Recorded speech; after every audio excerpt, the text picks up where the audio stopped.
Welcome to Guerrilla Discipleship. And my name's Kevin Baker. I'm your host. And it's so good to have you with us.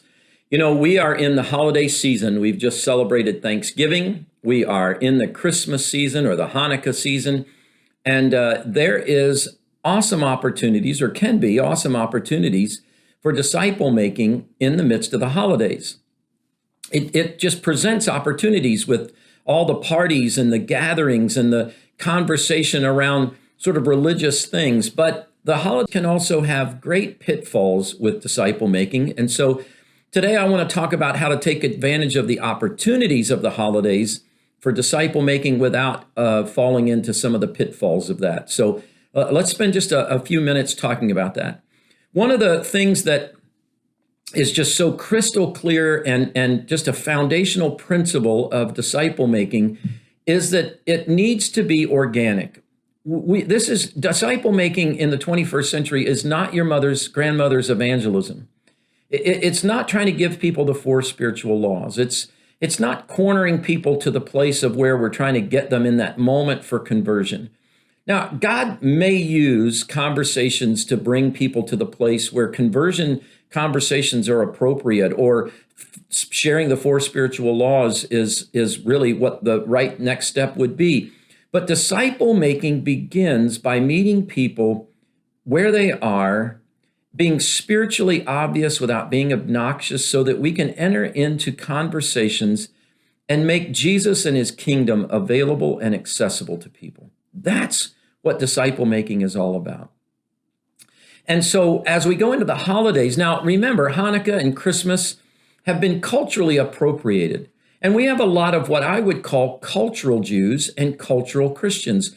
What that means, or what I mean by that, is that these holidays, while they're deeply seated in religious truth, that they are now just cultural phenomenon that even non-religious or a-religious people enter into for fun.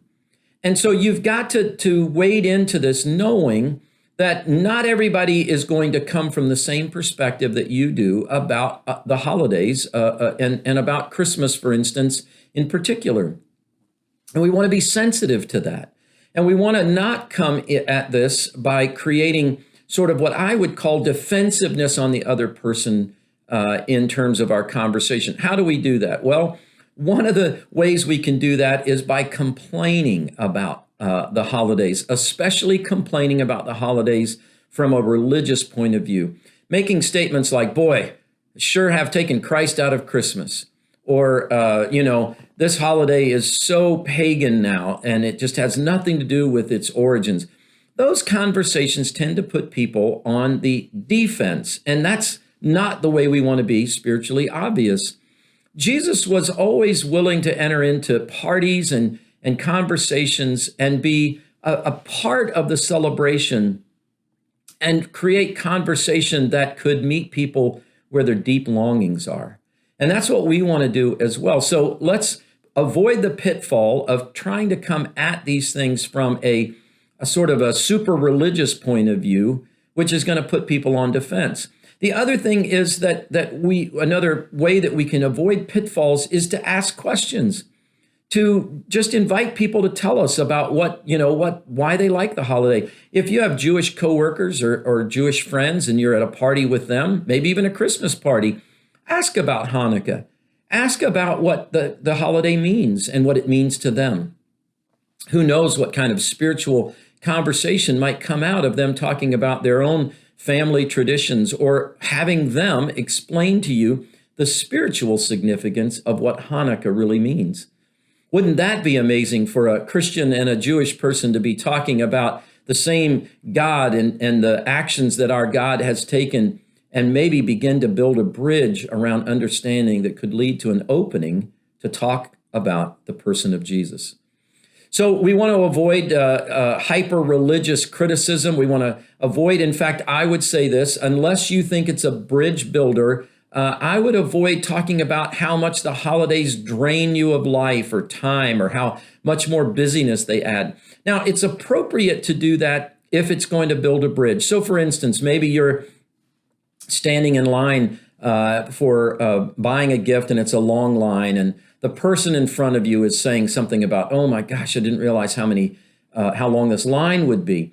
That's certainly a place to begin a conversation and to say, yeah, boy, you just have to be amazed at how many people are out shopping, or man, it can be frustrating when you thought you were going to get in and out very quickly.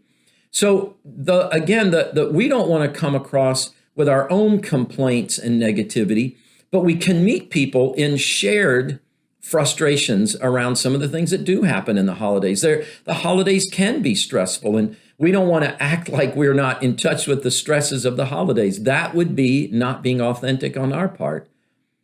Organic conversations happen because two people or a few people begin to be authentically engaged with a conversation that flows naturally. That's what we're looking for. And so you can have a conversation that might flow out of the busyness or the stress of the holiday. And then here's another thing that I would say might be helpful is to think about your favorite Christmas story, maybe a part of the Bible, a part of the Christmas story, either out of the Hebrew scriptures, one of Isaiah's prophecies, or maybe something around the gospel presentations of Jesus. If you think about this, the setting for Jesus's birth was that for 400 years, at the close of Malachi, God had stopped speaking to his people. 400 years of silence between the close of the Hebrew canon and Hebrew scriptures and the opening of the Gospels.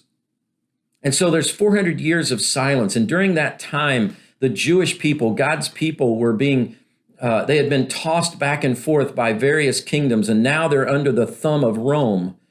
And the Jewish people themselves have become tribalized, factionalized. They're not able to get along with each other, much less the outside world. And each one of them was blaming the other faction for not getting things right. Sounds a little bit like our world today, doesn't it? Where even within Christians or Jews, there's so much division. And within our culture, there's so much division. And there's a gloominess. The pandemic has brought just a shadow of fear and anxiety over all of us. And there's political gloominess in many people's hearts.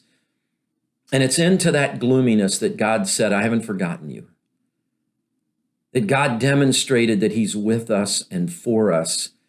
And he demonstrated it more clearly than he ever had before by coming himself in the form of an innocent babe. And so we have so much hope to offer to people, so much hope for ourselves in this season. And so we want to have our spiritual conversations center around the truth and the hope of what God has done and continues to do. But there's a lot of loneliness in the holiday season. In fact, many people are having what Elvis Presley sang about, and that is a blue Christmas.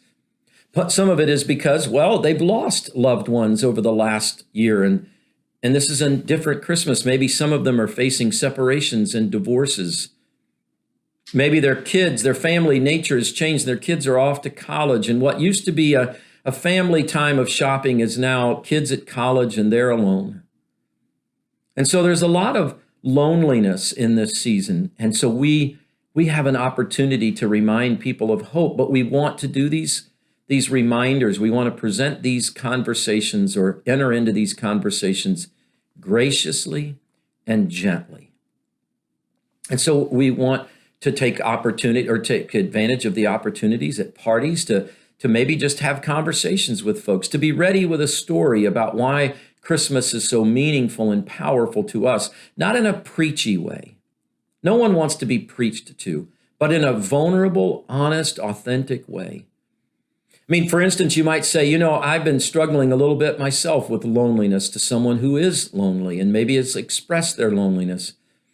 And then you could just say, I really have been reminded that Christmas is all about God saying that he will never leave us alone. Just leave it there and see what they say. They may say, oh, yeah.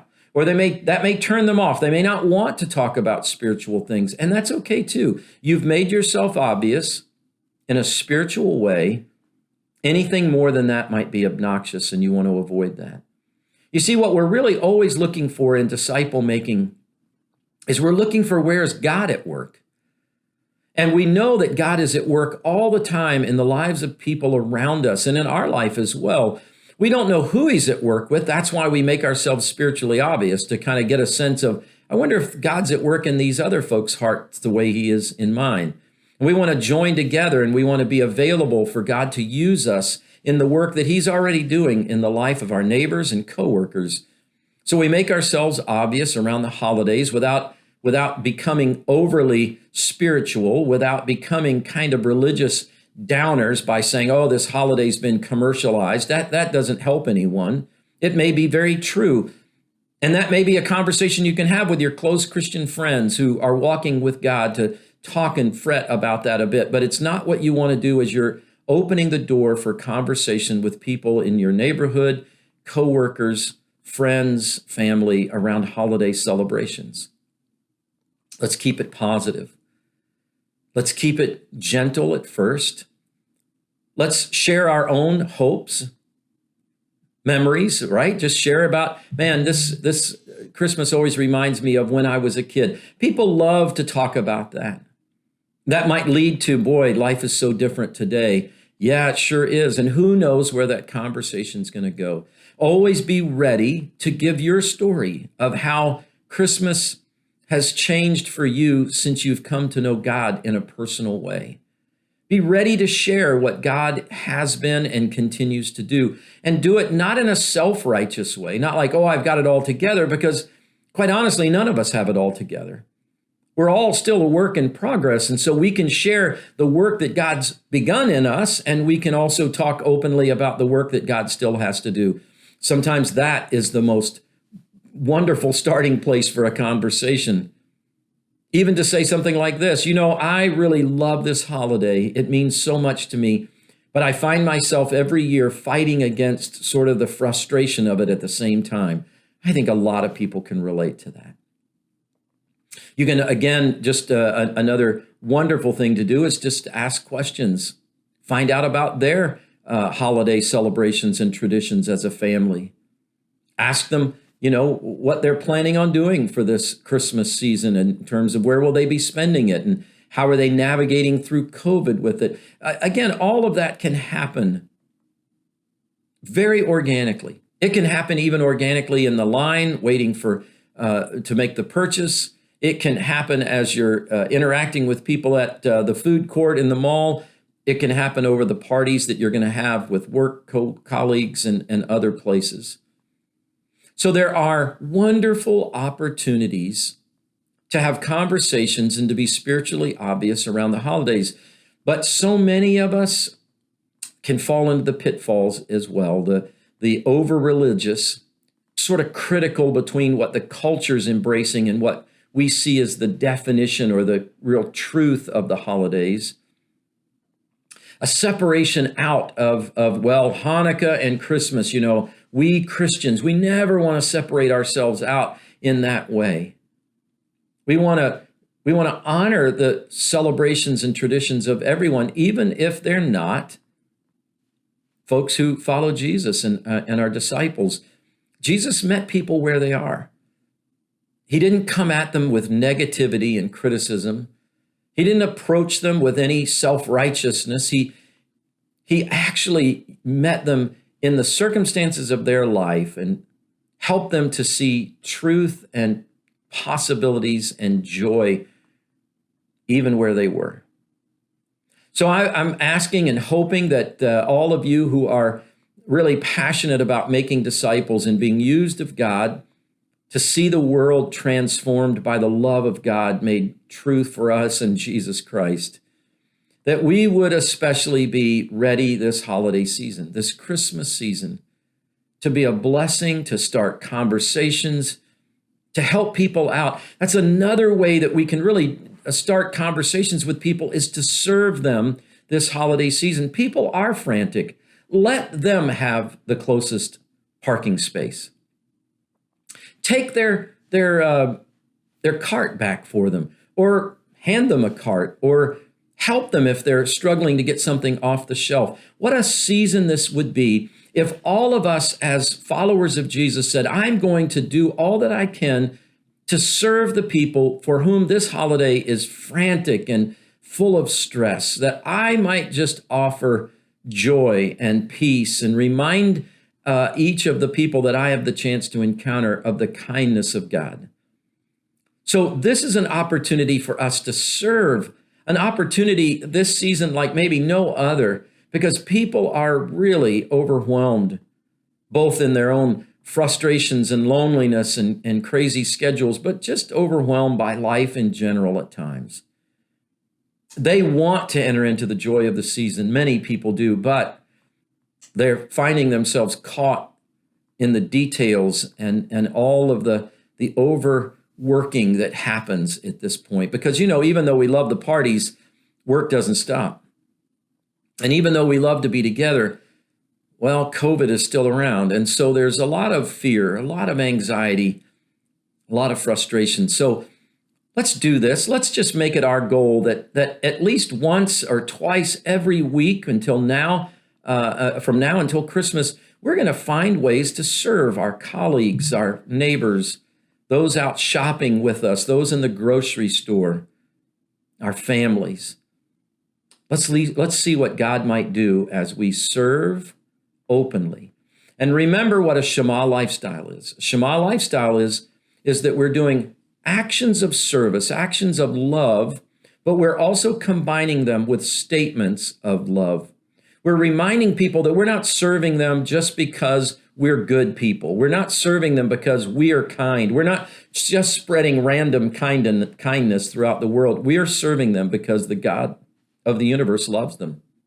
And the God of the universe has instructed us to love them on his behalf. However, you can say that in a way that will not be self-righteous, but will be opening for a conversation of love and joy.